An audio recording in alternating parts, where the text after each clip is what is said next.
Humiling ng 30 hanggang 60 araw na palugit ang pamunuan ng Primark upang mapag-usapan ang kanilang mga opsyon kaugnay ng panukalang pag-revoke ng kanilang prangkisa. Sa isinagawang committee hearing kahapon, October 8, 2025, pinangunahan ni Councilor Mico Del Mendo at Attorney Paul Mauricio ang naturang pagdinig kung saan tinalakay ang umano'y paglabag ng Primark sa mga batas ukol sa kalinisan at kapaligiran, gayon din sa mga probisyon ng kanilang franchise at lease agreement.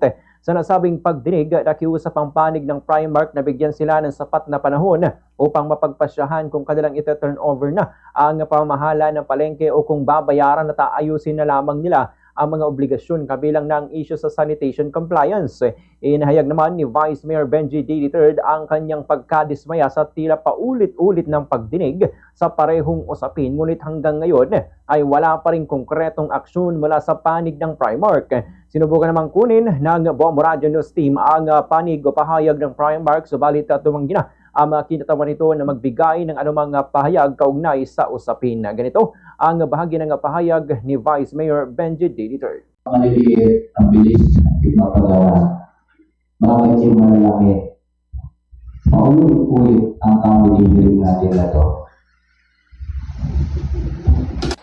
Ilang beses na tayo nag-conduct ng committee hearing dito.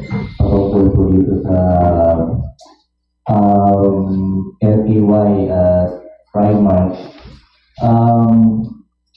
Magtanong ko lang, lahat ba ng ating ginawa ay lumaan ng due process?